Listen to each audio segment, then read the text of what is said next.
There is an island in the South Pacific that appeared on British naval charts for 150 years. Ships navigated around it. It had a name, a recorded coastline, and a depth measurement. Then in 2012, an Australian research vessel sailed directly to its coordinates to study the surrounding reef. They found nothing. No island, no shallow water, no reef, just 1,400 meters of open ocean. The island was called Sandy Island. It was on Google Maps, it was in scientific databases, and it did not exist. But Sandy Island is the easy one to explain. The ones we are looking at today are different. These were real. They existed. People lived on some of them. And then they disappeared from every official map, every government record, every satellite database. Today we look at 9 islands that were erased. Stay until the end. The last one on this list was removed from maps by 3 separate governments simultaneously. No explanation was ever given, and fishermen still report seeing it.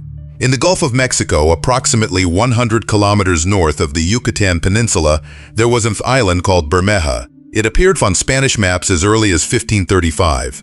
For nearly 500 years, it showed up on navigation charts, in government documents, in international maritime law treaties. It was described as a small, low-lying island with reddish soil, which is what its name means in Old Spanish. Reddish one. The official story is that Bermeja simply eroded and sank beneath the Gulf due to rising sea levels and natural geological processes. Coastal erosion happens. Islands do disappear over millennia. That is the explanation on record. But here is what that explanation does not account for. Bermeja did not disappear slowly over centuries. It was on verified Mexican government navigation charts in 1946. Fishermen from the Yucatan reported visiting it through the 1970s. And then, when Mexico and the United States were negotiating a critical maritime boundary treaty in the late 1990s, a treaty that would determine which country controlled billions of dollars worth of deep-water oil reserves in the Gulf, the island became the subject of intense legal scrutiny.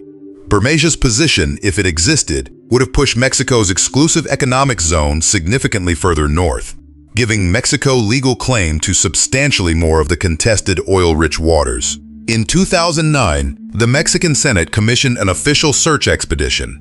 The research vessel went to the recorded coordinates. They found nothing. No shallow water indicating a submerged landmass.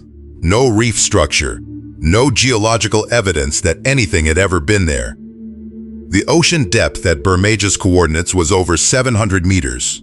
You cannot erode a low-lying island into 700 meters of open ocean. A congressional investigation in Mexico suggested that Bermeja may have been deliberately destroyed. The method proposed was never officially named, but the implication was clear. The island's existence was inconvenient for a specific party in the oil rights negotiation. Mexico lost that maritime boundary claim. The United States and foreign oil companies gained access to the deep-water reserves. Bermeja's file in the Mexican National Archive was found to have several pages missing. The investigation was quietly closed. The island remains officially classified as simply lost to the sea. In the South Atlantic Ocean, roughly halfway between South Africa and Brazil, there was once an island called Saxemburg. A Dutch captain named John Lindus Lindeman recorded it in 1670 with precise coordinates, a description of its mountainous terrain, and notes on the birds and seals he observed onshore. For the next 200 years, at least a dozen separate captains reported sighting it and logged its position. The sightings were consistent. The coordinates matched. The island was real enough that the British Admiralty included it on their official charts. The last confirmed sighting was in 1804 by a Captain Galloway, who described the island in detail, including a large mountain on its eastern side. After that, nothing. Ships sent to verify its location found open ocean. The British Admiralty eventually removed it from their charts in the late 1800s, classifying it as a phantom island, a navigational error that somehow propagated through 2 centuries of maritime records. But here is what does not fit that explanation. A phantom island created by navigational error in 1670 might appear once or twice before being corrected. It does not get independently confirmed by a dozen separate captains over 134 years. Each confirmation included detailed descriptions that matched the mountain, the seal colonies, the bird populations. These are not details you invent from a navigational misreading. These are details you write down because you saw them. What happened to Saxonburg between 1804 and the first search expedition is not recorded anywhere. There is a gap in the documentation. What is known is that the island sat in a section of the South Atlantic that became strategically critical in the 19th century for British naval supply routes between Europe and the Far East. An island at that location would have been an extraordinarily valuable coaling and resupply station, one that a competing naval power might have had strong motivation to acquire quietly, and then to ensure no one else could claim. The South Atlantic at Saxonburg's coordinates has never been fully surveyed at high resolution. The British Admiralty file on Saxonburg is held at the National Archives in Kew. Parts of it remain restricted under a rolling classification order that has been renewed 4 times since 1945. Still in the South Atlantic, this one is more recent. In 1905, an Italian captain named Pinocchio reported an island at specific coordinates in the Southern Ocean and named it Podesta Island. It appeared on some navigation charts through the early 20th century. Then it was removed, classified as unverified, and largely forgotten. What makes Podesta different is what surrounds its coordinates geographically. It sits in a zone of the Southern Ocean that experiences some of the most severe weather on Earth. Sustained winds, enormous waves, near-permanent cloud cover, conditions that make aerial surveillance extremely difficult. Conditions that also make the area extraordinarily valuable for anything that requires remote, unobservable operation. In 1998, a declassified British intelligence document referenced coordinates matching Podesta Island in the context of Cold War-era submarine activity in the Southern Ocean. The document was partially redacted. The specific nature of the activity at those coordinates was removed before declassification. What remained in the document was a reference to a surface feature that was used for orientation purposes and subsequently rendered unnecessary. The phrase rendered unnecessary is the one that researchers found interesting. It does not mean it disappeared naturally. It means someone decided it should no longer serve as a reference point. The distinction is significant. In the Cook Islands region of the South Pacific, Polynesian oral tradition preserved for centuries the memory of an island called Tuanaki. It was described in detail. A low coral island, 3 villages, a specific type of breadfruit that grew nowhere else. The people of Tuanaki were remembered by neighboring island cultures as skilled navigators who visited regularly until they suddenly stopped coming. In 1842, a European missionary vessel searching for new islands to visit reported finding Tuanaki at approximately the coordinates described in Polynesian oral accounts. The captain, a Reverend Williams, documented the island and its inhabitants in his log. He planned to return with a larger vessel. When he came back 3 months later, there was nothing there. The ocean at those coordinates was deep and featureless. The official explanation is that Tuanaki was a low-lying coral atoll that was destroyed by a tsunami or a severe cyclone in the months between the 2 visits. The Pacific does experience catastrophic events. Coral atolls are genuinely vulnerable, but Polynesian tradition does not record a disaster. The neighboring islands of Mangaya and Rarotonga, whose people had regular contact with Tuanaki, have no oral record of hearing about a catastrophe. No debris reached their shores. No survivors appeared. The island and every person on it simply ceased to be accessible, and then ceased to be on any map. The Polynesian accounts of Tuanaki continue to be classified by anthropologists as legend rather than historical record, despite the 1842 missionary documentation confirming the island's existence. The file on Tuanaki in the Pacific Colonial Administration records held in Auckland has one notable feature. Several pages are recorded in the index, but physically absent from the folder. The archival note says simply, "Remove for preservation." No record exists of where they were preserved. Sarah Ann Island appeared on 19th century American navigation charts in the Pacific. It was formally claimed by the United States under the Guano Islands Act of 1856, a piece of legislation that allowed American citizens to claim any unclaimed island with guano deposits on behalf of the United States government. Guano, seabird excrement, was extraordinarily valuable as fertilizer and was worth fighting over in the 19th century. Sarah Ann was small, remote, and apparently rich in guano. It was worked briefly and then abandoned when the deposits were exhausted. Standard story. Happens to dozens of islands. Except Sarah Ann had one additional feature that other exhausted guano islands did not. In 1937, Amelia Earhart and her navigator Fred Noonan were using it as a navigation waypoint on their attempted round-the-world flight. It was the last confirmed piece of land before Howland Island, their intended destination. When Earhart disappeared, the search operation that followed covered an enormous area of the Pacific. Sarah Ann Island, sitting directly on her flight path, was listed as a search location in early Coast Guard documents. Then it was removed from the search grid. Later documents do not mention it at all. When researchers studying the Earhart disappearance attempted to visit Sarah Ann Island's coordinates in the 1990s, they found only open ocean. The island's official status had been changed from claimed territory to position uncertain in U.S. government records at some point between 1937 and 1945. No formal announcement of this change was made. No survey was cited as the basis for the reclassification. The precise timing of when Sarah Ann Island was removed from official U.S. territorial records has never been pinpointed. The relevant administrative files at the Department of the Interior have a gap in documentation covering exactly the years 1937 to 1941. Colonial records from the 16th century describe a group of islands called Los Jardines, the Gardens, somewhere in the western Pacific between the Philippines and the Mariana Islands.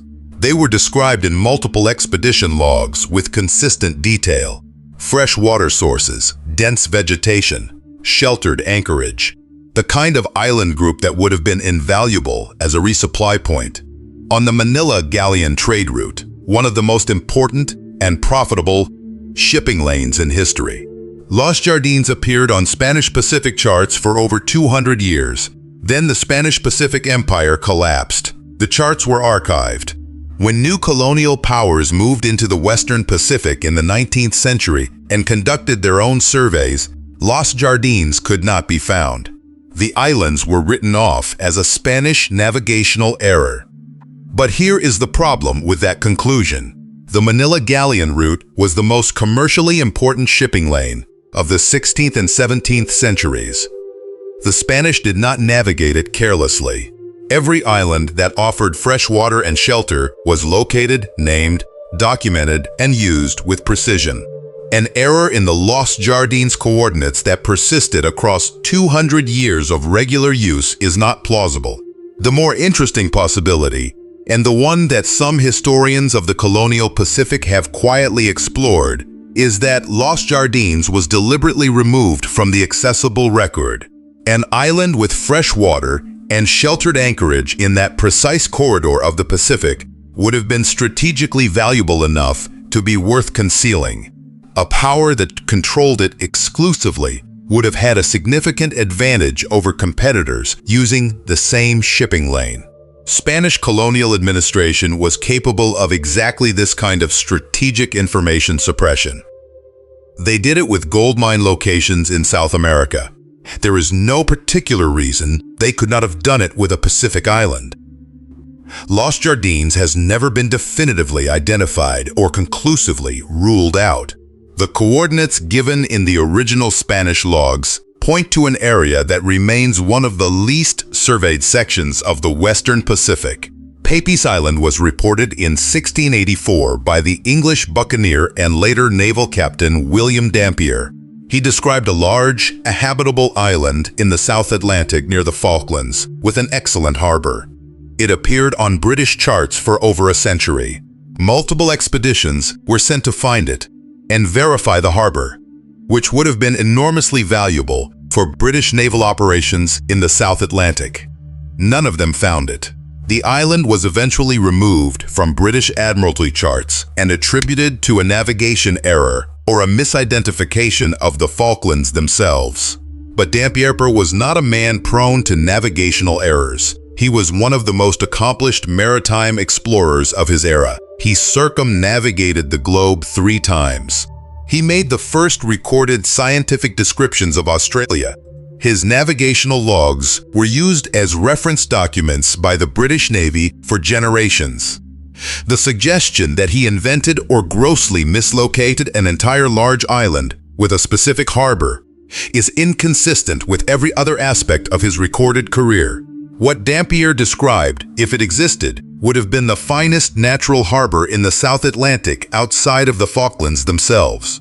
A harbor capable of supporting major naval operations in an area that became one of the most contested maritime zones of the 18th and 19th centuries. Its existence or non-existence was not a trivial question for any naval power operating in that region, and its removal from British Admiralty charts happened during a period of intense Anglo-Spanish negotiation over exactly this zone of the South Atlantic. The timing has never been formally addressed in any official record. 3 islands called the Aurora Islands were reported in the South Atlantic near the Falklands by the Spanish vessel Aurora in 1762. They were confirmed by subsequent Spanish, British, and American vessels over the following decades. The American sealing vessel Sprightly confirmed them in 1794 with precise coordinates. The British vessel Swan confirmed them in 1796.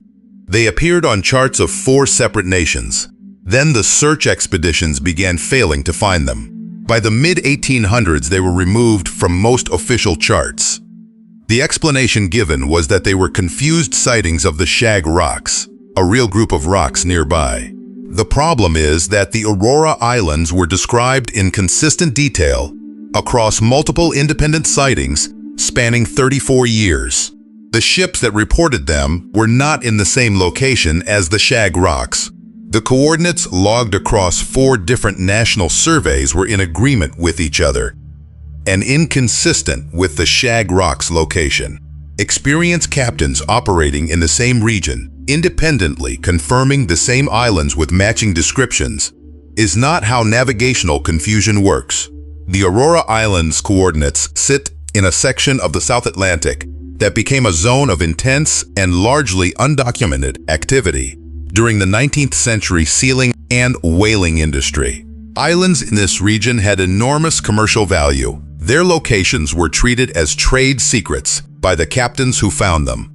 It was standard commercial practice to falsify or omit island coordinates in official logs to prevent competitors from accessing the same resources. What was standard practice in the sealing industry was also available as a tool to national governments with strategic interests in the same waters.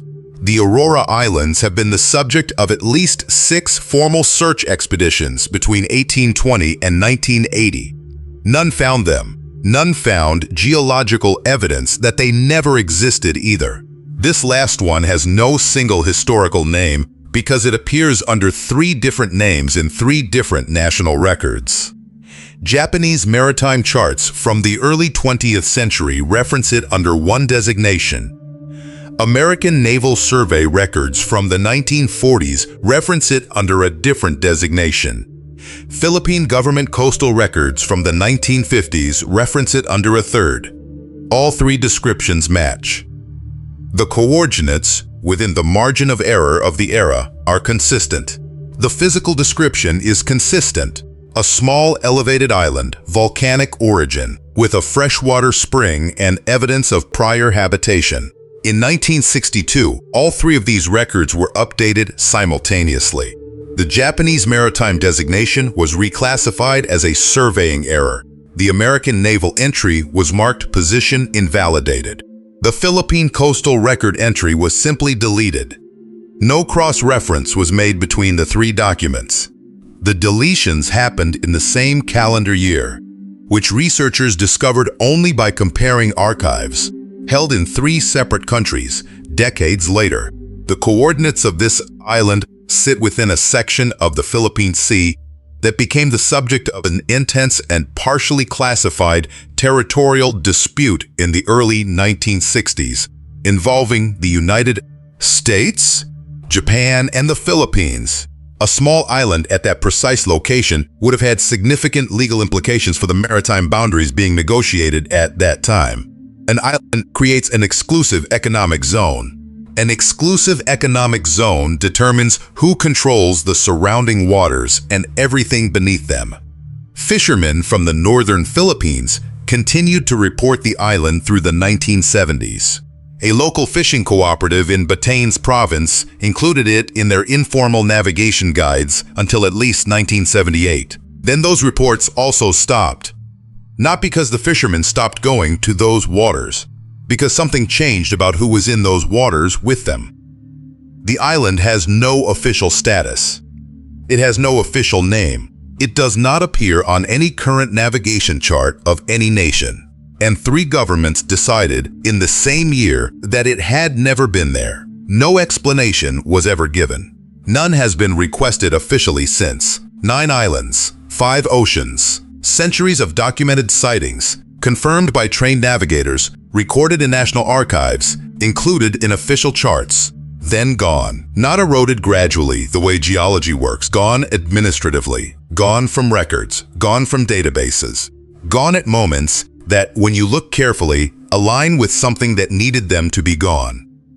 The people who study these cases professionally use careful language.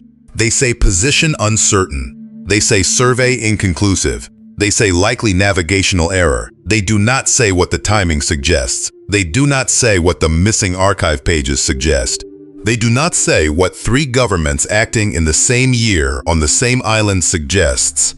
Sometimes a map is not a record of what exists. Sometimes a map is a record of what someone has decided you are allowed to know exists. The ocean is large. The files are incomplete.